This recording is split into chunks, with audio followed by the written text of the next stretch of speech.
My self Ankit Yadav स्वागत करता हूँ आपका अपने यूट्यूब चैनल इंग्लिश टॉप में। So without wasting time we start our video. So guys, जैसे कि हमने अपनी प्रीवियस क्लासेस में टेंसेस के कंसेप्ट्स को डिस्कस कर लिया है, तो इसी के साथ और आपने जान लिया कि हमारे जो एक्शंस होते हैं वो डिफरेंट टाइम एक्शन के होते हैं, डिफरेंट टाइम में होते हैं। तो उन्हीं में आज की वीडियो में हम जानेंगे प्रेजेंट टाइम के एक्शंस के बारे में, और प्रेजेंट में भी इंडेफिनिट कैटेगरी के एक्शन को कैसे हम इंग्लिश में ट्रांसलेट करते हैं और कैसे हम इनको स्पीकिंग में यूज करते हैं, और उनको बनाने के लिए कौन कौन सी ऑक्सिलरी वर्ब हम सेंटेंसेस के अंदर यूज करते हैं, और कुछ ऐसी बातें जो हमें याद रखनी है कि जब भी हम कोई प्रेजेंट टाइम के एक्शन को इंडेफिनिट कैटेगरी में बनाते हैं तो कौन कौन सी चीजें हमें याद रखनी चाहिए, वो मैं आज आपको बताऊंगा।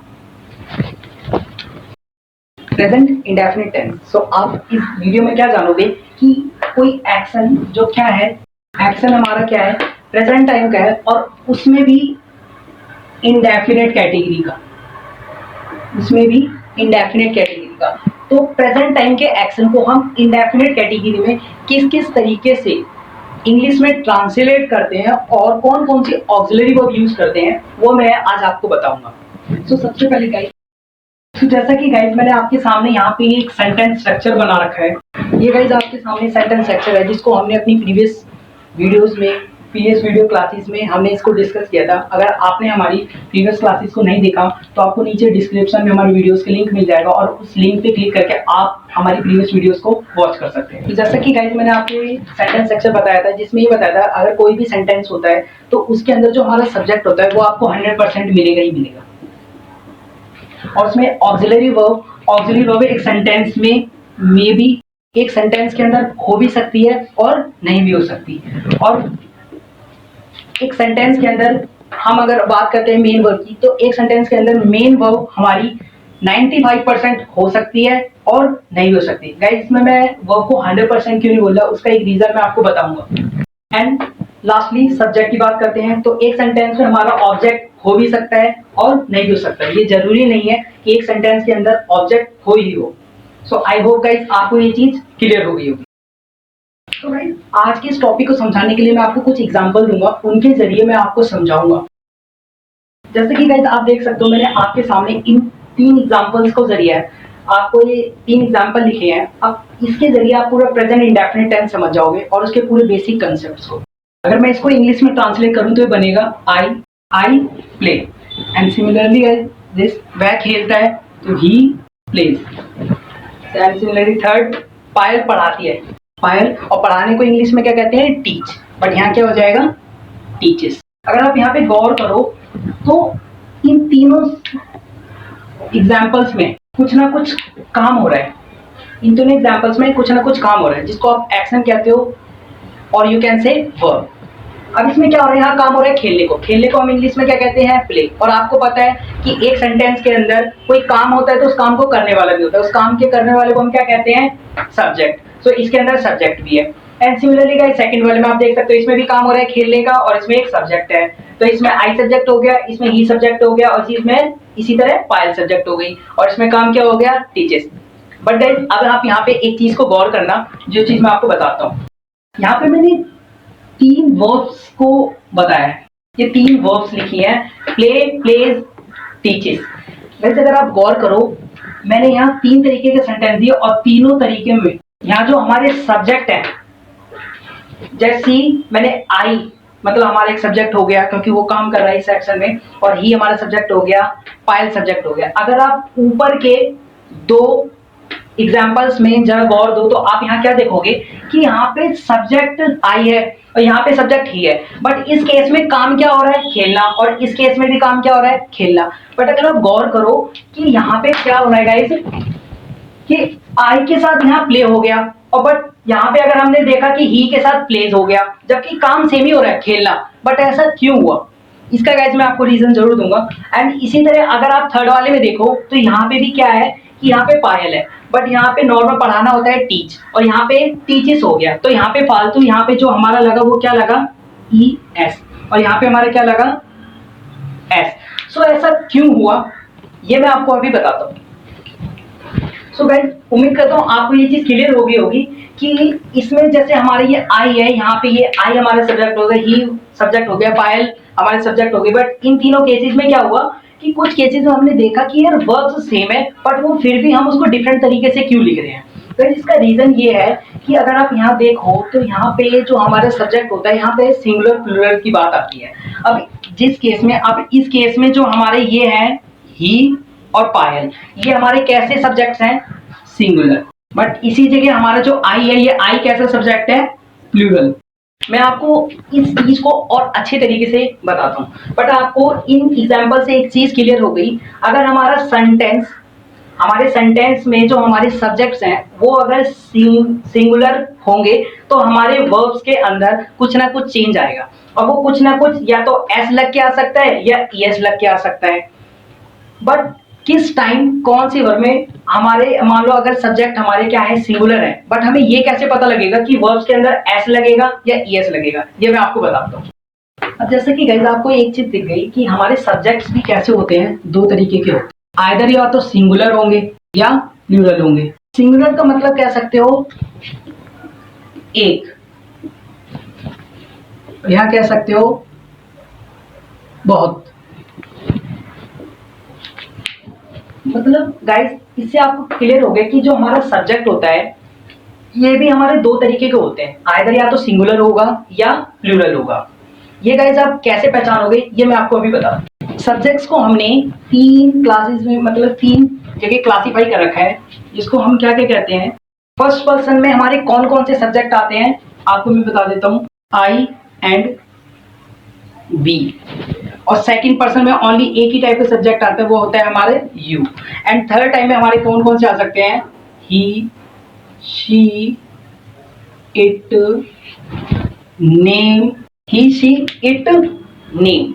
और इसमें एक और आता है, वो क्या है हमारा दे। अगर जैसा कि मैंने आपके सामने लिख दिया कि सब्जेक्ट हमारे दो तरीके के होते हैं, या तो वो सिंगुलर होंगे या प्लूरल होंगे। बट सिंगुलर का मतलब कोई एक, प्लूरल का मतलब बहुत सारे। अब सब्जेक्ट्स को भी हमने अलग अलग क्लासीफाई कर रखा है, first person category, second person category, third person category. Guys मगर आपको इस चीज में बिल्कुल भी कंफ्यूज होने की जरूरत नहीं है कि अगर हम सेंटेंस बनाते हैं तो कौन से मतलब पर्सन को यूज करेंगे, या आपको सेंटेंस में इजीली आइडेंटिफाई कर लोगे। बट आपको ये पता होना चाहिए कि कौन सा सिंगुलर है कौन से प्लूरल है। अब आपको मैंने बता दिया कि जो फर्स्ट पर्सन और सेकंड पर्सन है ये क्या होते हैं, हमारे प्लूरल होते हैं, प्लूरल्स ये होते हैं हमारे प्लूरल सब्जेक्ट, और ये he, she, it and name. But guys यहाँ पे आपको एक चीज नोट करने वाली ये है कि जितने भी ही, शी, इट, नेम है ना, थर्ड पर्सन में हमारे कौन से वाले सब्जेक्ट आते हैं जो हमारे क्या होते हैं, सिंगुलर होते हैं। बट इसमें एक हमारा सब्जेक्ट ऐसा होता है जो थर्ड पर्सन में तो आता है बट वो सिंगुलर नहीं होता, जिसको हम क्या कहते हैं, दे। दे एक हमारा सिर्फ ऐसा मतलब सब्जेक्ट है जो हमारा प्लूरल हो के भी वो सिंगुलर कैटेगरी के अंदर आता है। तो इसीलिए कहा जाता है कि जब भी हम प्रेजेंट इंडेफिनिट के सेंटेंसेस को बनाते हैं तो उसमें कभी भी अगर थर्ड पर्सन की बात की जाती है तो उसमें एक वर्ड जरूर बोला जाता है, थर्ड पर्सन प्लस सिंगुलर। वो सिंगुलर वर्ड लगाने का मेन रीजन यही है, दे, बिकॉज थर्ड पर्सन के अंदर हमारा क्या है, दे भी आता है। तो गाइस उम्मीद करता हूँ आपको ये चीज क्लियर हो गई होगी, और फॉर आप इस चीज का स्क्रीनशॉट जरूर ले लेना, ये आपके बहुत काम आएगा, जिसके थ्रू आप सभी सेंटेंसेस को प्रेजेंट इंडेफिनिट के बना सकते हो इजीली। अब इस सेकंड इशू क्या उठ रहा था कि आपको जब मैंने वो तीन एग्जांपल दिए थे तो उसमें आपने क्या देखा था कि जैसे जैसे हमने सब्जेक्ट चेंज किए, बट कुछ केसेस में क्या था, जैसे वर्ब सेम थी, बट उसमें क्या हुआ कि वर्ब सेम होने के बावजूद भी हमने किसी में वर्ब को सिंपल से लिखा और किसी में हमने अलग लिखा। जैसे कि मैंने आपके सामने एग्जाम्पल दिया था, I play, but same thing जब हमने ही प्लेज, ही प्लेज। अब देखो दोनों जगह हमारा काम कैसा हो रहा है, सेम हो रहा है। दोनों जगह हमारा काम क्या हो रहा है, सेम ही हो रहा है, बट यहाँ पे हमने वर्ब को अलग तरीके से लिखा है, यहाँ पे अलग तरीके से लिखा है। उसका एक रीजन आपको क्लियर हो गया होगा कि यहाँ पे जो आई है और ही है, आपको पता लग गया जो आई है ये कौन सा पर्सन है, फर्स्ट पर्सन, और ही कौन सा है, थर्ड पर्सन। इससे एक चीज आपको क्लियर हो गई कि अगर सब्जेक्ट हमारा फर्स्ट पर्सन होगा तो उस केस में हमारे वर्ब में कोई भी छेड़खानी नहीं होती। छेड़खानी इन द सेंस ना हम एस लगाएंगे ना ईएस लगाएंगे। जब भी हमारे वर्ब में अगर कोई छेड़खानी होती है तो वो किस केस में होगी, हमेशा थर्ड पर्सन के केस में होगी। थर्ड पर्सन के केस में छेड़खानी भी कैसी हो सकती है, या तो उसमें एस लग जाएगा या ईएस लग जाएगा। जैसे कि मैंने आपको एग्जांपल दिया था, पायल टीचेस मीन्स पायल क्या होती है, पढ़ाती है। तो यहाँ टीच तो हो गया पढ़ाना, अब यहाँ पे फालतू क्या लगा, यहाँ जो छेड़खानी हुई इसमें क्या लगा, यस। तो आप इससे एक चीज देख सकते हो, अभी मैंने आपको बताया था थर्ड पर्सन में कौन कौन आता है, ही, शी, इट और कोई भी नहीं। पायल क्या है, एक नेम। तो इससे हमें एक चीज और क्लियर हो गई कि कोई भी नाम होता है वो किस में जाएगा, थर्ड पर्सन में। वो किस में जाएगा, थर्ड पर्सन में। और थर्ड पर्सन में बट आपने देखा कि इसमें ये वर्ब के साथ ईएस लग रहा है। अब गाइस ये जरूरी नहीं है कि कोई नाम होगा जब भी वर्ब के साथ ईएस लगेगा, ये जरूरी नहीं है। अब आपके माइंड में एक डाउट आएगा, तो अब हमें ये तो पता लग गया कि हमारा जो सब्जेक्ट है वो अगर थर्ड पर्सन कैटेगरी का हुआ तो वर्ब में या तो एस लगेगा या ईएस लगेगा। अब कौन सी वर्ब में क्या लगेगा ये मैं आपको बताता हूँ। गाइस थर्ड पर्सन में एक नाम और आता है दे, बट मैंने यहाँ दे इसलिए नहीं लिखा क्योंकि वो सिंगुलर कैटेगरी में हो कि कैसा होता है, प्लूरल होता है, तो इसलिए मैंने यहाँ पे नहीं लिखा। आप यहाँ लिखना चाहो बट उसका यूज नहीं होगा क्योंकि प्लूरल होता है दे, इसलिए हम उसके साथ जब भी वर्ब कोई लगती है तो उसमें कोई छेड़खानी नहीं होती, बट जिनके कारण होती है वो मैं आपको बता रहा हूँ। गाइस मैंने आपके सामने लिखा है थर्ड पर्सन। तो अब आपके माइंड में ये डाउट होगा कि हमें एक चीज तो पता लग गई कि अगर सब्जेक्ट हमारा थर्ड पर्सन हुआ तो हम वर्ब में या तो एस लगाएंगे या ईएस लगाएंगे, बट ये कैसे पता लगेगा कि वर्ब में एस लगेगा या ईएस लगेगा। सो गाइस उसकी एक सिंपल सी ट्रिक है जो मैं आपको बता देता हूँ। गाइस मैंने यहाँ पे दो वर्ड्स लिखे हैं, जरा इनको जरा गौर से देखना कि आप ये कैसे पता लगाओगे कि वर्ब के एंड में एस आएगा या ईएस आएगा। याद रखना गाइस, जब भी हमारी कोई भी वर्ब या कह सकते हो कोई भी काम जिसको हम क्या कहते हैं वर्ब, उसके एंड में वर्ब के एंड में अगर गाइस जब सब्जेक्ट हमारा कौन सा हो, थर्ड पर्सन, इनमें से कोई सा भी और इनके साथ कोई भी वर्ब लग रही हो, कोई भी वर्ब, उसके एंड में अगर O X Z C H S H double S इनमें से कोई भी वर्ड मिल जाए उस वर्ब के एंड में, तो आप आंख बंद करके क्या लगा देना। सो आप क्या कर दोगे, वर्ब में ईएस जोड़ दोगे।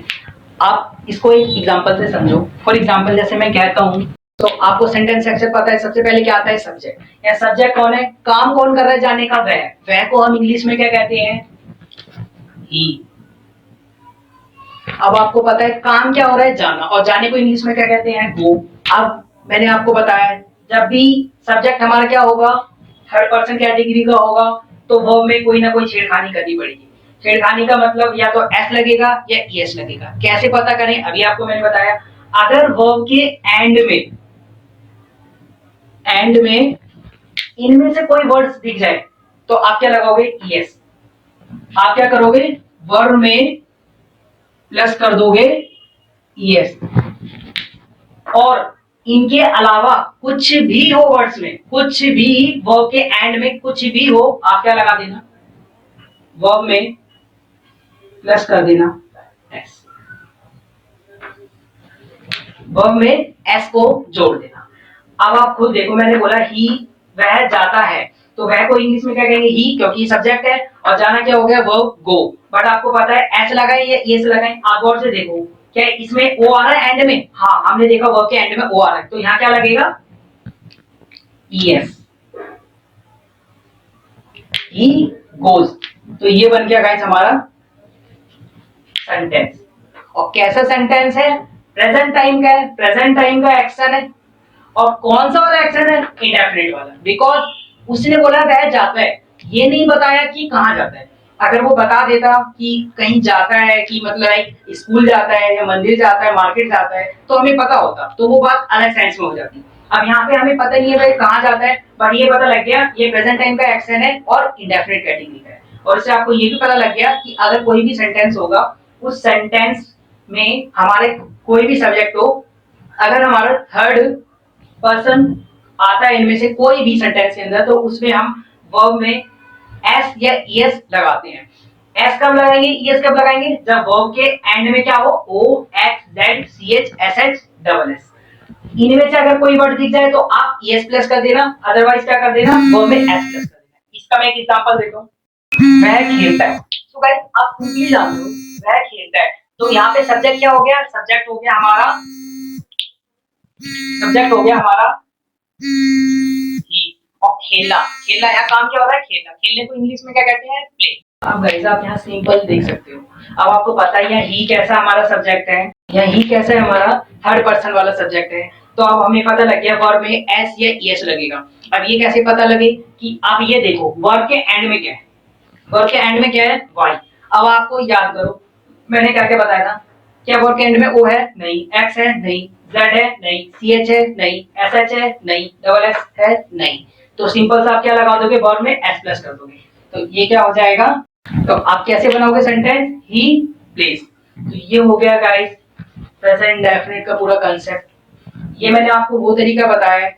अब आप इसको रूल्स कह लो, इन्हीं को आप रूल्स में याद करते हो जिनको जनरली बोल दिया जाता है कि subject plus first form of verb plus S या ईएस। अब आपको ये चीज क्लियर होगी कि सेंटेंस जब भी बनाते हैं, एक जनरल सेंटेंस में क्या होता है, सब्जेक्ट पहले आता है, देन वर्ब आती है, तब उसमें या एस या ईएस लगता है। अब आपको ये पता लग गया एस कब लगेगा, ईएस कब लगेगा। सो इसी के साथ हम आगे बढ़ते हैं। अगर इसका स्क्रीनशॉट ले लेना। इसी के साथ आपने क्या किया कि हमने सेंटेंस सेक्शन को जाना और स्ट्रक्चर में हमने ये देखा कि कोई भी अगर हमारी वर्ब होगी, हमने पहले सब्जेक्ट्स को जाना, सब्जेक्ट्स को देखा कि सब्जेक्ट में हमारे डिफरेंट टाइप्स ऑफ पर्सन होते हैं, like first person, second person, third person. First person में कौन आता है, आई एंड वी, सेकंड में यू, थर्ड में ही, शी, इट और नेम एंड दे। गाइस ये जरूरी है। और आपको पता लग गया अगर किसी सेंटेंस में हमारा कैसा हो, सिंगुलर हो, अब उसमें हम क्या करेंगे, वर्ब के साथ या ईएस जोड़ देते हैं। क्या करते हैं, एस या ईएस बोलते हैं। एस कब लगाएंगे, ईएस लगाएंगे, ये मैंने आपको बता दिया।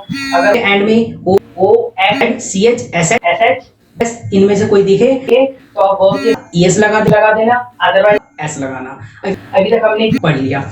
अब इसमें आपको बताऊं कि प्रेजेंट इंडेफिनिट के कुछ एडवांस कॉन्सेप्ट्स जिसको हम प्रेजेंट इंडेफिनिट को मतलब यूज करते हैं उस जगह बनाने के लिए। तो भाई ये तो आपने देखा, ये तो नॉर्मल सा अभी तक जो आप पढ़ते आते हो, बट कुछ एडवांस कॉन्सेप्ट भी हैं प्रेजेंट इंडेफिनिट के जो मैं आपको बताऊं। ये गाइस क्या है हमारा सेंटेंस स्ट्रक्चर, कि एक सेंटेंस को हम किस सीक्वेंस में बनाते हैं। इसमें आपने देख लिया कि पहले हम सब्जेक्ट लगाएंगे, फिर हम हेल्पिंग वर्ब या ऑक्सिलरी वर्ब लगाएंगे अगर क्वेश्चन में या अगर सेंटेंस में होगी तो, और फिर हम मेन वर्ब देन ऑब्जेक्ट भी में भी हो तो लगा देना, नहीं हो तो मत लगाना। अब मैं आपको कुछ एग्जांपल्स दूंगा जिसमें आपको कुछ सेंटेंसेस को इंग्लिश में बनाना पड़ेगा, इंग्लिश में ट्रांसलेट करना।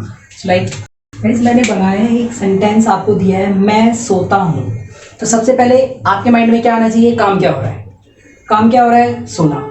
सोने को इंग्लिश में क्या कहते हैं, स्लीप। अब आपको पता लग गया इसमें काम क्या हो रहा है, सोना। तो जरूर अब इस काम को करने वाला भी कोई होगा, तो काम के करने वाला कौन है, मैं को इंग्लिश में मतलब आपको पता है क्या कहते हैं, आई। तो आई यहाँ हमारा क्या हो गया, सब्जेक्ट, और आपको काम भी पता लग गया क्या हो रहा है, सोना, जिसको हम इंग्लिश में क्या कहते हैं, स्लीप। तो अब आप इस सेंटेंस स्ट्रक्चर को फॉलो करते हुए आप क्या करोगे, सेंटेंस को इंग्लिश में ट्रांसलेट करोगे। अब आप खुद बताओ, सबसे पहले क्या है इसमें, सब्जेक्ट को हम इंग्लिश में क्या कहेंगे, आई, और काम क्या हो रहा है, सोना, सोने को इंग्लिश में क्या कहते हैं, स्लीप। क्या इसमें एस या ईएस लगेगा, नहीं, इसमें नहीं लगेगा। क्यों नहीं लगेगा, उसका रीजन है बिकॉज आई हमारा कौन सा फर्स्ट पर्सन है, फर्स्ट पर्सन। आई हमारा फर्स्ट पर्सन है, इसलिए वर्ब में हमारा एस या ईएस नहीं लगेगा। तो वैसे मैं आपको एक एग्जांपल और देता हूँ, हम पढ़ते हैं। तो अब गाइस इस चीज को हम इंग्लिश में ट्रांसलेट करेंगे तो आपको पता है यहाँ पे काम क्या हो रहा है, पढ़ना। पढ़ने को क्या कहते हैं हम इंग्लिश में, स्टडी। और उस काम को करने वाला कौन है, हमको इंग्लिश में क्या कहेंगे, वी। और पढ़ना क्या होता है, स्टडी, वी स्टडी। क्या हम वर्ब के साथ इस वर्ब में एस या ईएस लगाएंगे, हम नहीं लगाएंगे, बिकॉज इसका रीजन है, इसमें हमारा जो सब्जेक्ट है वो फर्स्ट पर्सन है, इसमें जो हमारा सब्जेक्ट है वो फर्स्ट पर्सन है। बिकॉज अगर हमारा सब्जेक्ट थर्ड पर्सन होता जब भी हम वर्ब में एस या ईएस लगाते। मैं आपको एक एग्जांपल और देता हूँ, वह बात करता है। सो गाइस अब आपको पता है यहाँ काम क्या हो रहा है, बात करना। बात करने को हम क्या कहते हैं इंग्लिश में, टॉक। और उस काम को करने वाला कौन है, वह, जिसको हम क्या बोलते हैं इंग्लिश में, ही। और बात करना क्या होता है, टॉक। अब गाइस क्या हम वर्ब में एस या ईएस लगाएंगे, सबसे पहले आप क्या देखोगे, सब्जेक्ट हमारा थर्ड पर्सन है, हाँ है। ये हमारा क्या है, थर्ड पर्सन। तो वर्ब में एस या एस लगेगा। अब आप बताओ एस लगेगा या एस लगेगा, कैसे पता करोगे? वर्ब के एंड में ओ है नहीं, एक्स है नहीं, जेड है नहीं, C H, S H, double S, इनमें से कोई है नहीं, तो सिंपली आप क्या लगा दोगे, एस। सो ये हमारा बन जाएगा ही टॉक्स, वह बात करता है। सो गाइस ये बहुत सिंपल था जिसको आपने सीख लिया इजीली कि हम प्रेजेंट डेफिनेट में सिंपल सेंटेंसेस को कैसे बनाते हैं। अब गाइस अब आप सोच रहे होगे कि हम हमेशा एस या ईएस जब सब्जेक्ट सिंगुलर होता है तभी क्यों लगाते हैं। गाइस अब आप खुद बताओ कि अगर हम हर चीज में मतलब सेम ही सेम वर्ब लगा देंगे तो ये पता कैसे लगेगा इन दोनों में फिर डिफरेंस ही क्या रहेगा। अगर मैं आई के साथ भी प्ले लगाऊं और ही के साथ भी प्ले लगाऊं तो इसमें फर्क ही क्या बचा। सेंटेंसेस में वो डिफरेंट डिफरेंट दिखाने के लिए इसलिए हम इसको क्या कहते हैं डिफरेंशिएट कर देते हैं ताकि हम ये पता लगा पाए कि सब्जेक्ट हमारा क्या है, सिंगुलर है और प्लूरल है। आई होप गाइस आपको ये चीज क्लियर होगी। अगर यहाँ से बात आती है क्या जरूरी है जब भी एक एक्शन प्रेजेंट टाइम का अगर है और वो भी इंडेफिनिट है जो हमें नहीं पता वो हमेशा वही हो कि सिंपल ही हो। क्या जरूरी नहीं है वो नेगेटिव नहीं हो सकता क्या। अगर मैं कहता हूँ मैं जाता हूँ, ओके आई एग्री मैं जाता हूँ, बट ये जरूरी है। मैं ये भी तो कह सकता हूँ मैं नहीं जाता हूँ, मैं पढ़ता नहीं हूँ। ऐसा तो नहीं है हर बच्चा यही कहता होगा मैं पढ़ता हूँ, कुछ बच्चे ये भी तो कहते होंगे मैं पढ़ता नहीं हूँ। तो आपको एक चीज़ वो पता लग गई कि हमारे जो सेंटेंसेस होते हैं जो एक्शंस होते हैं वो भी क्या होते हैं, डिफरेंट होते हैं। आइदर या वो सिंपल भी हो सकते हैं, नेगेटिव भी हो सकते हैं। अब उसमें मैं आपसे ये भी कह सकता हूँ कि क्या तुम पढ़ते हो, क्या तुम जाते हो, क्या तुम नहीं जाते हो। अब मैं आपसे आप इससे एक चीज गौर कर रहे होगे कि अगर कोई भी एक्शन होता है तो उस एक्शन में क्या होता है कि या तो वो सिंपल भी हो सकता है या नेगेटिव भी हो सकता है। वो हम कर भी सकते हैं और नहीं भी कर सकते।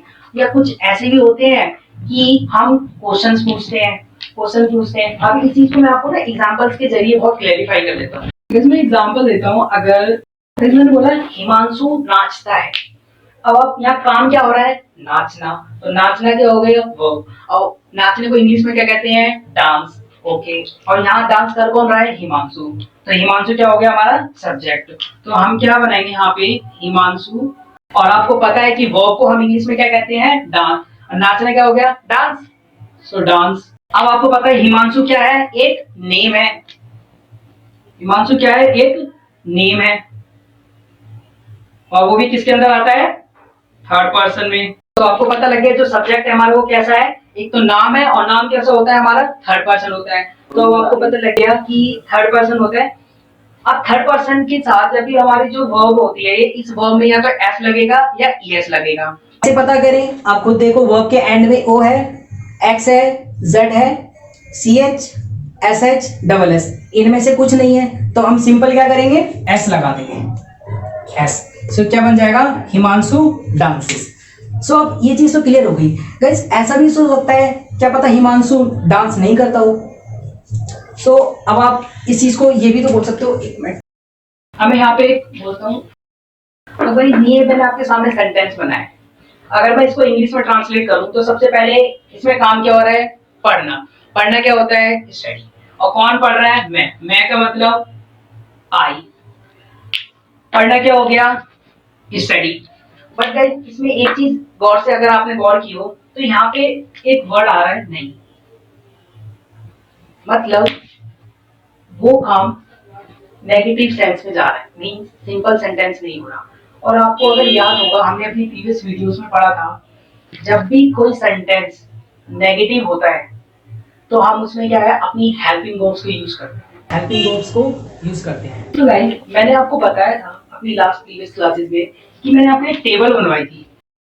आपने इस वीडियो को प्रीवियस क्लासेस में सीख लिया, बट हमने यहाँ पे क्या किया था, यहाँ पे हेल्पिंग वर्ब्स लिखी थी। वो हेल्पिंग वर्ब्स कौन कौन सी लिखी थी अगर आपको याद हो। नॉर्मल आपने देखा था कि अगर कोई एक्शन प्रेजेंट टाइम का होता है और प्रेजेंट टाइम में से इन चार में से किसी भी कैटेगरी का हो तो उसमें हम डिफरेंट डिफरेंट कैटेगरीज में डिफरेंट डिफरेंट ऑक्सिलरी वर्ब को यूज करते हैं। बट इसमें मैंने आपको ये भी बताया था कि इस साइड का जितना पोर्शन होता है ये जरूरी नहीं है कि सेंटेंस हमारा नेगेटिव हो जब ये हेल्पिंग वर्ब लगे। ये हेल्पिंग वर्ब चाहे सेंटेंसेस हो या ना हो, हम लगा सकते हैं सेंटेंसेस के अंदर और हम लगाते भी हैं। बट गाइस मैंने लास्ट वीडियोस में इस पोर्शन की बात नहीं की थी, इस पोर्शन की बात नहीं की थी। वो इसलिए नहीं की थी कि जो मैंने आपको एक बात बताई थी कि सेंटेंस हमारा नेगेटिव हो और हेल्पिंग वर्ब हम जब यूज करते हैं, ये सिर्फ इंडेफिनिट के केस में होता है, इंडेफिनिट के केस में। सो गाइस आप याद रखना कि जब भी हमारा सेंटेंस नेगेटिव होगा तो उसी केस में ये जो हेल्पिंग वर्ब होती है डू डज, पास्ट के केस में क्या बताई थी डिड, फ्यूचर के केस में क्या बताई थी विल शेल। जब भी हमारा सेंटेंस नेगेटिव होगा तो उस केसेस में हम क्या करेंगे, अपनी इन हेल्पिंग वर्ब्स को यूज करेंगे। बस सिर्फ इस केस में जब सेंटेंस हमारा क्या हो, इस केस में सिर्फ इस पोर्शन में, फर्स्ट वाले पोर्शन में हमारा सेंटेंस क्या हो, नेगेटिव हो। सेंटेंस हमारा नेगेटिव होगा जब भी हम क्या करेंगे, हेल्पिंग वर्ब यूज करेंगे, अदरवाइज हम नहीं करेंगे। सो अब आपको पता लग गया, अब आप यहां देख सकते हो कि मैं पढ़ता नहीं हूं, सेंटेंस कैसा है, नेगेटिव है। तो आपको पता लग गया कि यार हेल्पिंग वर्ब तो यूज होगी। और हेल्पिंग वर्ब आप कैसे पता लगा, क्योंकि ये प्रेजेंट टाइम का एक्शन है और प्रेजेंट टाइम में से कौन सी कैटेगरी का, इंडेफिनिट कैटेगरी का। तो आप यहाँ पे आओ, अब एक्शन मान लो किसका है, यहाँ पे प्रेजेंट टाइम का। सो गाइस अगर हम यहाँ पे अभी प्रेजेंट टाइम की बात कर रहे हैं, सो इसीलिए आपने देखा कि एक्शन कौन सा है, प्रेजेंट टाइम का, और कौन सी कैटेगरी का, इंडेफिनिट। अब आपको पता लगे इंडेफिनिट कैटेगरी में डू डज हेल्पिंग वर्ब हम यूज करते हैं तो सेंटेंस हमारा नेगेटिव हो। अब आपके माइंड में एक डाउट आएगा, डू यूज करें या डू यूज करें। अब ये चीज भी किस पे डिपेंड करेगी, हमारे सब्जेक्ट पे, इस सब्जेक्ट पे। अब सब्जेक्ट आपको पता है दो तरीके होते हैं, आइदर या तो सिंगुलर होगा या प्लूरल होगा। अगर सब्जेक्ट हमारा, गाइस ये याद रखना, सब्जेक्ट हमारा क्या है, फर्स्ट या सेकंड पर्सन है तो हम क्या यूज करेंगे, डू। फर्स्ट और सेकंड हो प्लस क्या हो, प्लूरल, प्लूरल हो, कैसा हो, प्लूरल। सो गाइस इससे आपको एक चीज क्लियर हो गई कि सब्जेक्ट अगर हमारा first person, second person plus plural हो तो हम क्या यूज करेंगे, डू, अदरवाइज हम क्या यूज करेंगे, डज। इसका मतलब सब्जेक्ट अगर हमारा थर्ड पर्सन हुआ तो हम क्या यूज करेंगे, डज।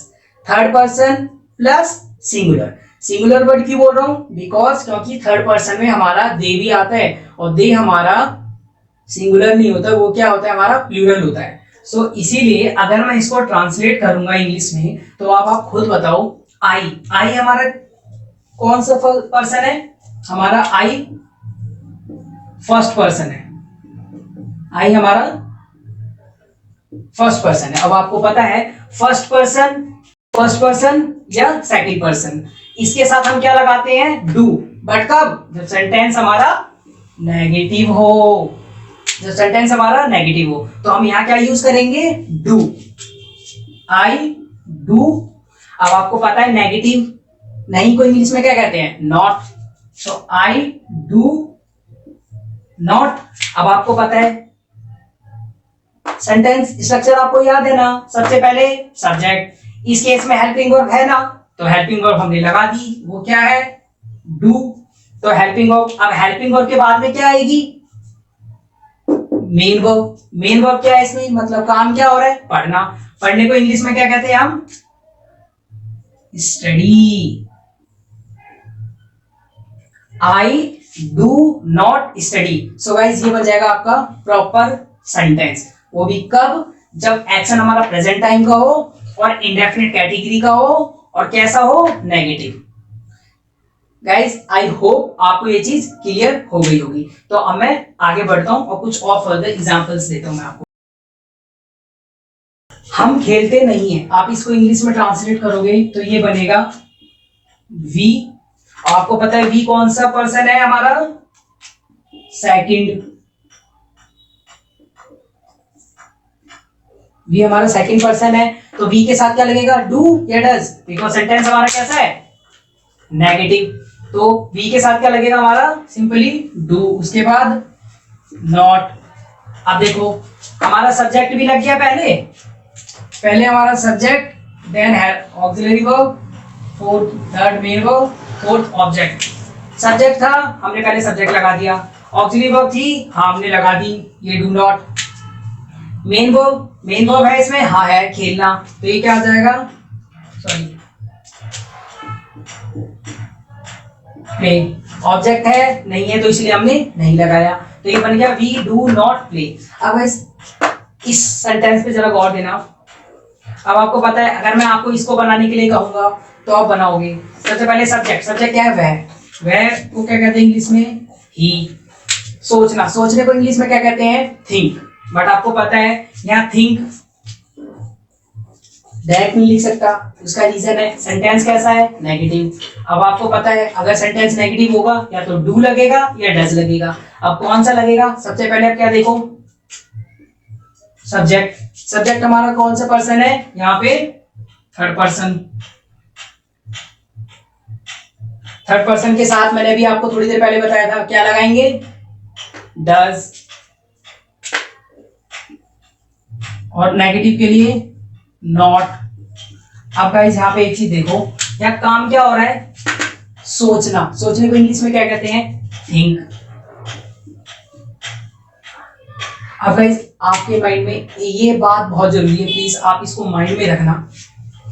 अब आपको पता लग गया कि सब्जेक्ट कैसा है, थर्ड पर्सन। तो आपको पता है कि थर्ड पर्सन जब भी आता है हम सब वर्ब के अंदर एस या ईएस लगाते हैं। बट क्या लगाएंगे, अब एस लगाएंगे या ईएस लगाएंगे। गाइस सिंपल सी भाषा में आपको एक बात बता देता हूँ, ना तो यहाँ पे एस लगेगा ना ईएस लगेगा। उसका रीजन है क्यों, मैंने आपको एस या ईएस का कंसेप्ट कब बताया था, जब हम सिंपल सेंटेंसेस को पढ़ रहे थे, सिंपल जो नेगेटिव नहीं थे, वहीं पे सिर्फ हम एस या ईएस का यूज करते हैं। इसके अलावा हम कहीं भी एस या ईएस का यूज नहीं करते, चाहे वो सेंटेंस नेगेटिव हो। अब इसके आगे मैं आपको और सेंटेंसेस बनाऊंगा जिनमें हम क्वेश्चन पूछेंगे, जिनको हम इंटेरोगेटिव सेंटेंसेस बोलते हैं। उसके आगे भी हम पढ़ेंगे WH टाइप के सेंटेंसेस, वहां पे भी आप सीखोगे। बट उन सभी केसेस में हम एस या ईएस का यूज नहीं करेंगे, चाहे सेंटेंस हमारा सिंगुलर हो, प्लूरल हो या थर्ड पर्सन कोई भी हो, हम यूज नहीं करेंगे। ऐसे ईएस हम कब यूज करते हैं, जब सेंटेंस हमारा बिल्कुल सिंपल हो। सो गाइस उम्मीद करता हूं आपको ये चीज क्लियर हो गई होगी। तो इसी के साथ हम आगे बढ़ते हैं। अब इस बात आ जाती है कि प्रेजेंट टाइम के एक्शन भी वो भी इंडेफिनिट कैटेगरी में। ऐसे एक्शन जो प्रेजेंट टाइम के हैं और इंडेफिनिट है, हमें पता नहीं। उसमें भी अभी आपको मैंने दिखाया कि इंडेफिनिट के अंदर भी हम अलग अलग चीजों को पढ़े, जैसे सिंपल सेंटेंसेस दिखाए, नेगेटिव दिखाए। अब जरूरी है कि ऐसा नहीं हो सकता, मतलब मैं आपसे कुछ, जैसे मैं एग्जांपल देता हूँ कि वह जाता है, तो वह जाता है इसको हम क्या कह देंगे, ही गोज। मैंने इजीली कह दिया वह जाता है। क्या मैं उससे पूछ नहीं सकता आप कहाँ जाते हो या क्या आप जाते हो। सो इस चीज को मैं क्या कर सकता हूँ। अब गाइस अगर आप गौर से देखो तो यहाँ पे क्या किया है, मैंने एक क्वेश्चन पूछा है और क्वेश्चन भी कब पूछा गया है, प्रेजेंट टाइम में। और क्वेश्चन भी किस तरीके का है, इंडेफिनिट है, जिसको आपको पता नहीं बट वो क्या है, क्वेश्चन है। जब भी ऐसा कोई एक्शन होता है उसको हम इंटेरोगेटिव सेंस में बनाते हैं। इंटेरोगेटिव सेंस का मतलब ऐसे सेंटेंसेस जिसमें हम क्या करते हैं, क्वेश्चन पूछते हैं, टाइप के सेंटेंसेस में, जिसको हम क्या कहते हैं सिंपल सी भाषा में, इंटेरोगेटिव टाइप सेंटेंसेस। इंटेरोगेटिव या यस नो टाइप सेंटेंसेस कह लो या वर्बल टाइप कह लो, गाइस इनके बहुत सारे नाम होते हैं। बट आप सिंपल सी भाषा में एक चीज समझ लो कि इंटेरोगेटिव सेंटेंसेस में कैसे सेंटेंसेस हम इंग्लिश में, जिनमें हम क्या करते हैं, क्वेश्चन पूछते हैं। जैसे मैंने आपके सामने एक एग्जांपल दिया है, क्या आप जाते हो। अगर मैं आपसे सिंपल इसको छुपा दूं तो आप क्या करोगे, मैं आपसे पूछूं आप जाते हो, तो यू, आपको इंग्लिश में क्या कहेंगे, यू। तो यहाँ पे आप बनाओगे यू और जाना क्या होता है, गो, यू गो, नॉर्मल सेंटेंस बन गया। बट जैसे ही हम क्वेश्चन पूछते हैं, इस केस में गाइस ये दिक्कत होती है कि इसमें ना हमारी जो हेल्पिंग वर्ब होती है ना, मैंने आपको बताया कि डू डज किसकी हेल्पिंग वर्ब होती है, इंडेफिनिट की। इंडेफिनिट अभी हम किसके सेंटेंस बना रहे हैं, इंडेफिनिट के। तो इंडेफिनिट में do does helping verb use होती है। और कहाँ का यूज होती है, सेंटेंस जब हमारा नेगेटिव हो या किसी प्रकार के क्वेश्चन पूछे गए हो, तो उन चीजों हम क्या करते हैं, डू डज का यूज करते हैं। सो अब आप अगर आप इस चीज को देखो तो इसमें क्या करते हैं, जब भी क्वेश्चन पूछा जाता है तो उसमें क्या करते हैं, जो हमारी हेल्पिंग वर्ब्स होती है उसमें उनको हम क्या करते हैं, सबसे पहले लिखते हैं। तो इस कैटेगरी में हमारा जो सेंटेंस का स्ट्रक्चर होता है चेंज हो जाता है। इसमें क्या होता है, सबसे पहले जब जहां पे हमारा सब्जेक्ट आ रहा था, इससे पहले क्या आ जाएगी, हेल्पिंग वर्ब। यहाँ पे आ जाएगी हमारी हेल्पिंग वर्ब। इस केस में हेल्पिंग वर्ब हमारी क्या आ जाएगी, पहले आ जाएगी। अगर आप कहो तो मैं इस चीज को बना के दिखा दूं। क्या आप जाते हो अब इस कंडीशन में या इस टाइप के सेंटेंसेस में जो हमारा सेंटेंस स्ट्रक्चर होता है वो गाइस कुछ ऐसा हो जाता है। तो कुछ ऐसा हो जाता है और लास्ट में क्योंकि क्वेश्चन पूछा जाता है तो क्वेश्चन मार्क नेसेसरी है ना, तो क्वेश्चन मार्क तो लास्ट में आते ही आता है। अब इसमें क्या है, आपको पता लग गया हेल्पिंग वर्ब, आपको पता है इंडेफिनिट की हेल्पिंग वर्ब क्या होती है, डू या डज। सो हमें पता लग गया भाई, या तो डू होगी या डज होगी। अब जब भी क्वेश्चन पूछते हैं तो हेल्पिंग वर्ब क्या आती है आगे, तो यहाँ पे हेल्पिंग वर्ब लगाएंगे। अब डू लगाएं या डज लगाएं ये भी डाउट है। सो गाइज मैंने आपको बता दिया था, हम ये सारी चीजें किस पे डिपेंड करेगी, सब्जेक्ट पे। सब्जेक्ट अगर हमारा फर्स्ट पर्सन या सेकंड पर्सन प्लस सिंगुलर हो, सॉरी प्लूरल हो, तो हम क्या यूज करेंगे, डू, अदरवाइज हम डज। तो आपको पता है यहाँ पे सब्जेक्ट है हमारा यू, और यू क्या है, सेकंड पर्सन, तो हम यहाँ क्या यूज करेंगे, डू। तो मैं इसको इंग्लिश में बनाऊंगा डू, और आपको पता है उसके बाद क्या आता है, सब्जेक्ट। सब्जेक्ट क्या है यहाँ पे, आपको इंग्लिश में क्या कहेंगे, यू, डू यू। अब आपको पता है उसके बाद क्या आएगी, वर्ब। वर्ब क्या है यहाँ पे, जाना, जाने को इंग्लिश में क्या कहते हैं, गो, गो। अब आपको पता है यहाँ ऑब्जेक्ट है क्या, नहीं है, तो यहाँ सिंपल से क्या बनाएंगे, और देन लास्ट में question mark, do you go. Easily guys ऐसे करके आप लोग इंटरप्रेटिव टाइप के सेंटेंसेस इजिली बना सकते हो। या गाइस मैं आपको एक एग्जांपल और दे देता हूँ, क्या वह पढ़ता है। सो गाइस ये भी क्या है, एक क्वेश्चन है। अब आपको पता है जब भी ऐसे टाइप के सेंटेंसेस आते हैं तो उसको हम किस में बनाते हैं, इंटररोगेटिव सेंटेंसेस के अंदर। और इंटररोगेटिव का रूल क्या कहता है, सबसे पहले हम क्या लगाएंगे, हेल्पिंग वर्ब। सो इसमें हेल्पिंग वर्ब क्या लगेगी, डू या डज। सबसे पहले आप क्या देखोगे, सब्जेक्ट। सब्जेक्ट हमारा कैसा है भाई, ये कैसा है हमारा, ये है हमारा थर्ड पर्सन। थर्ड पर्सन आपको पता है सब्जेक्ट हमारा थर्ड पर्सन हो तो हम क्या यूज करेंगे, डज। तो इसको हम इंग्लिश में बनाएंगे डज। अब आपको पता फिर क्या आएगा, सब्जेक्ट। सब्जेक्ट क्या है हमारा, वह, वह को इंग्लिश में क्या कहेंगे, ही। और पढ़ता, पढ़ने को इंग्लिश में क्या कहते हैं, स्टडी। Does he study.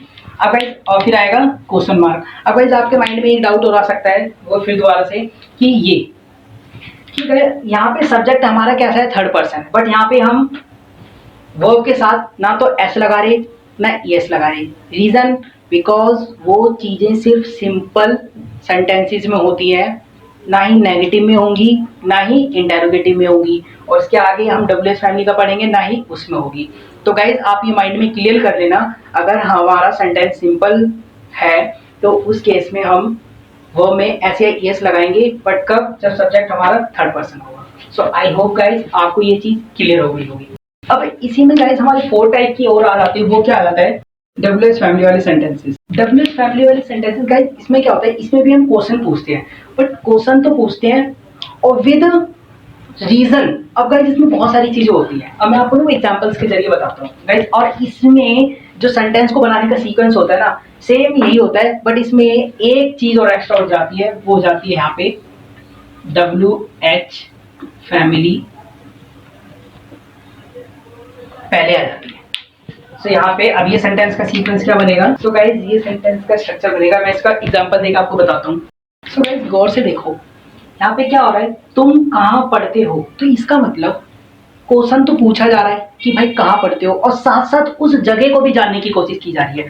जब भी ऐसे कोई सेंटेंसेस मिले जिसमें क्वेश्चन भी पूछा जा रहा हो और साथ साथ उसके मतलब प्लेसेस हो सकती हैं, या टाइम हो सकता है, या रीजन हो सकता है, काफी चीजें होती हैं जो हम पूछते हैं। और पूछने के जब डब्ल्यूएच फैमिली सेंटेंसेस इन चीजों को इंग्लिश में पूछने में हमारी मदद करती है।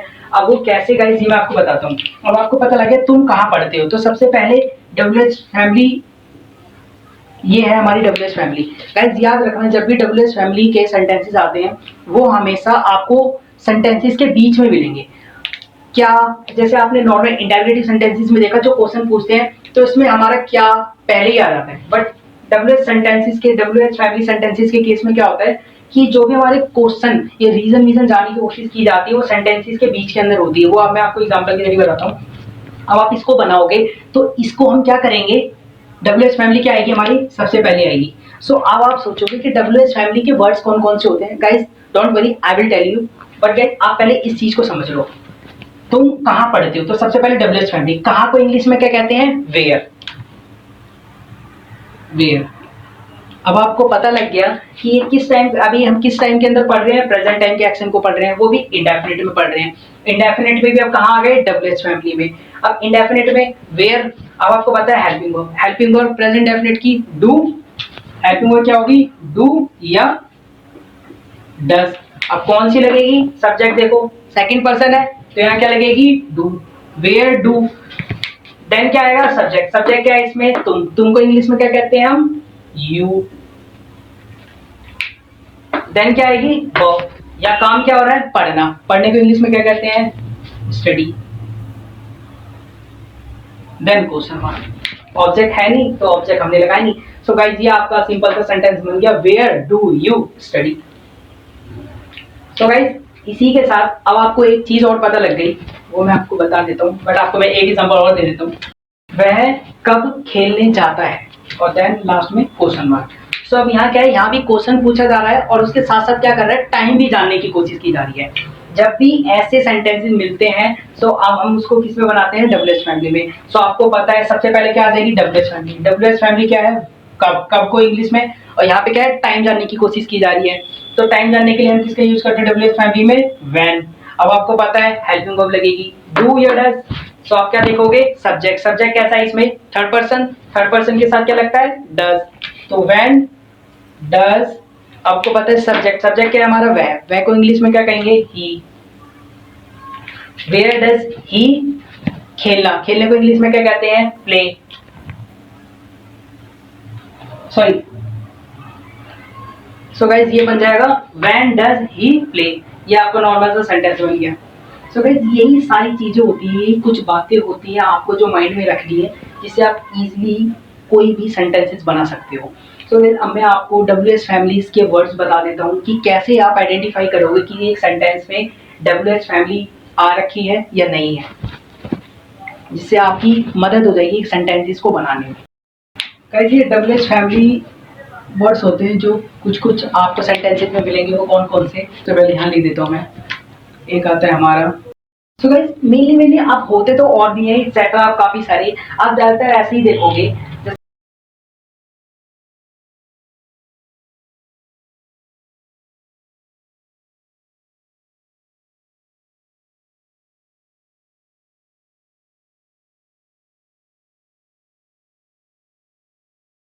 तो जैसे मैंने बताया, जैसे वाई का हम यूज करते हैं सेंटेंसेस में रीजन जानने के लिए। एंड सिमिलरली जैसे आपको सेंटेंसेस में किसी पर्सन का नाम जानना हो तो उसके लिए हम यूज करते हैं हूँ। एंड सिमिलरली जैसे आपसे कोई क्वेश्चन पूछा गया बट उसमें आपको जगह जानने की ऐसी फीलिंग आ रही है कि इसमें जगह जानने के लिए मतलब बात की जा रही है, तो वहाँ पे आप यूज करोगे वेयर। एंड कोई ऐसा सेंटेंस जिसमें आपको किसी व्यक्ति का नाम जानना हो, पर्सन का नाम जानना हो, तो उसके लिए आप यूज करोगे हु।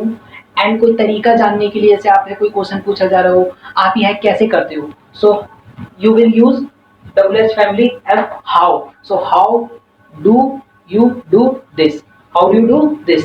सो सिंपली गाइस यही सारे WH फैमिली के वर्ड्स होते हैं, थोड़े बहुत और होते हैं बट मेनली आपको यही ज्यादातर मिलेंगे। सो गाइस अब मैं आपको प्रेजेंट डेफिनेट के कुछ एडिशनल कंसेप्ट बताऊंगा जहाँ पे आप प्रेजेंट डेफिनेट यूज होता है, वो कौन कौन से मैं आपको वो बता देता हूँ। इसमें से गाइस पहला आता है हैबिट। जब भी आपको किसी सेंटेंस के अंदर हैबिट, जब आप किसी सेंटेंस को देखो और आपको लगे कि वो उसमें मतलब किसी बंदे हैबिट्स को दर्शाया गया है, तो आप उस चीज को किसमें बनाओगे? प्रेजेंट इंडेफिनिट के अंदर। सो गाइस मैं आपको इसको एक एग्जांपल दे देता हूँ, जैसे मैं रोज मंदिर जाता हूँ। सो आप इसको इंग्लिश में ट्रांसलेट करोगे तो किससे नहीं करोगे? सबसे पहले सब्जेक्ट, क्योंकि सिंपल सेंटेंस है ही, सो आई। अब इसमें काम क्या हो रहा है? जाना। सो जाना क्या होता है? वर्ब, तो उसको हम बोलेंगे आई गो, बिकॉज इसमें हेल्पिंग वर्ब तो लगेगी नहीं, क्योंकि ये कैसा सेंटेंस है? सिंपल। नेगेटिव होता तो लगती इसमें हेल्पिंग वर्ब, तो अभी हेल्पिंग वर्ब नहीं लगेगी, तो सीधा हम किस पे आएंगे? मेन वर्ब पे। So subject then main verb, अब उसके बाद ऑब्जेक्टिव पार्ट। ऑब्जेक्टिव पार्ट क्या होगा? मंदिर। So I go to temple every day. I go to temple every day. और I go temple every day, ठीक है। सो गाइस इसी तरह अब मैं आपको और चीज़ बताऊँ तो इसी के साथ हम और भी चीज़ों में यूज़ करते हैं प्रेजेंट डेफिनेट टेंस का, जैसे कि हो गया हमारा जनरल ट्रूथ, जिसको हम कहते हैं हिंदी में आप कह सकते हो कि सार्वभौमिक सत्य, मतलब जनरली जो सच्चाई है। जैसे अगर मैं आपसे कहता हूँ कि तारे रात में चमकते हैं, सो गाइस ये सच्चाई है कि तारे रात में ही चमकते हैं, तो ये कैसा है, एक जनरल ट्रूथ है कि भाई ऐसा होता है। तो इस चीज़ को आप इंग्लिश में बना सकते हो, तो stars twinkle at night, star twinkle at night. और भी गाइस इसके यूजेस होते हैं, फॉर एग्जांपल जैसे किसी काम में आपको परमानेंट एक्टिविटी दिख रही हो, तो उस चीज को भी आप किसमें बनाओगे, प्रेजेंट इंडेफिनिट में। इसका मैं आपको एक एग्जांपल देता हूँ। एक शिवानी कक्षा में लेट आती है, तो अब आपको पता है कि वो हमेशा ही लेट आती है, तो ये कैसी हो गई, परमानेंट एक्टिविटी हो गई। तो आप इसको इंग्लिश में बनाओगे शिवानी, अब आपको पता है इसमें काम क्या हो रहा है, लेट आना, और आपको पता है आना क्या हो गया इसमें, वर्ब। वर्ब को क्या आना, इंग्लिश में क्या कहते हैं आने को, हम कम। बट आपको पता है कि सेंटेंस कैसा है, थर्ड पर्सन है, तो वर्ब में एस या ईएस लगेगा। क्या लगेगा, एस या ईएस। तो यहाँ क्या लगेगा, एस, बिकॉज यहाँ पे वर्ब के एंड में ना ओ है, ना एक्स, ना जेड, ना सी एच, ना एस एच, ना डबल एस। ओके गाइस, तो यहाँ लगेगा Shivani comes late in class. तो गाइस कुछ ही हो गए, और गाइस कुछ और जगह भी यूजेस होता है इसका। कस्टम, जब भी गाइस रीति रिवाजों की बात आ जाती है, गाइस जैसी रीति रिवाज की बात आ जाती है, जैसे कि अब मैं यहाँ कह सकता हूँ कि मैंने गाइस यहाँ पे बनाया, जैसे हम स्वतंत्रता दिवस 26 जनवरी को मनाते हैं। तो ये गाइस ये हमारा क्या कस्टम है, रिवाज है, क्योंकि हम अपने इंडिपेंडेंस डे को 26 जनवरी को क्या करते हैं, सेलिब्रेट करते हैं। सो आप इसको भी इंग्लिश में बना लोगे, सब्जेक्ट हो जाएगा वी, और सेलिब्रेट मतलब मनाना क्या हो जाता है, celebrate, we celebrate independence day on 26 of Jan. So guys ये कुछ और एडिशनल यूज होते हैं जहाँ पे हम प्रेजेंट इंडेफिनिट टेंस का यूज करते हैं, और भी इसमें काफी होते हैं। आप परमानेंट एक्टिविटी, जैसे मैंने आपको बताया, परमानेंट एक्टिविटी हो गई, रिपीटेड एक्शन हो गए, कुछ ऐसी जगह होती है जहाँ पे हम प्रेजेंट इंडेफिनिट का यूज करते हैं। सो उम्मीद करता हूँ गाइस आपको ये चीज समझ आ गई होगी। तो गाइस आज की वीडियो में आपने ये सब देखा कि कैसे कैसे हमने सेंटेंसेस को बनाया, किसी प्रेजेंट टाइम के एक्शन को हमने इंडेफिनिट कैटेगरीज के अंदर डिफरेंट डिफरेंट कैटेगरीज में पढ़ा। लाइक जैसे सिंपल सेंटेंसेस में पढ़ा, नेगेटिव सेंटेंसेस में पढ़ा, WH टाइप के सेंटेंसेस में पढ़ा, इंटरगेटिव सेंटेंसेस के केस में पढ़ा, और आपने देखा कि हमने इनको कैसे कैसे बनाया और कैसे कैसे हेल्पिंग वर्ब्स को यूज किया, और सब्जेक्ट्स को जाना। सब्जेक्ट्स ऑफ पर्सन में होते हैं first person, second person, third person. First person में आपने जाना कौन कौन आता है, आई, वी। सेकंड पर्सन में जाना यू, थर्ड पर्सन में जाना he, she, it, name and they. But guys आपने यही चीज को मैंने आपको बताया कि दे क्या है, यहाँ पे प्लूरल है, बट यहाँ पे हमने सिंगुलर कैटेगरी के अंदर डाल रखा है, जिसका मेन कारण यही होता है जब भी कहा जाता है कि थर्ड पर्सन प्लस सिंगुलर, जब भी हमारा उसकी बात आती है सिंगुलर कैटेगरी की, तो वहां पे हम दे को इंक्लूड नहीं करते, बट हम दे को थर्ड पर्सन के अंदर डाल देते हैं, बट दे हमारा सिंगुलर नहीं है। और आपने ये भी देखा कि कैसे हम वर्ब्स को आइडेंटिफाई करेंगे प्रेजेंट इंडेफिनिट के केस में, कि इसमें एस लगेगा या एस लगेगा। सो यही सब चीजें आपने इस वीडियो में देखा। सो उम्मीद करता हूँ गाइस आपको ये वीडियो अच्छी लगेगी। अगर आपको सीखने को मिला, so please do like and hit the subscribe button and press the bell icon, because guys जिससे आपका ये होगा कि इससे हमारी सभी आने वाली वीडियोस की अपडेट आपको मिलती रहेगी। So keep learning with English topper.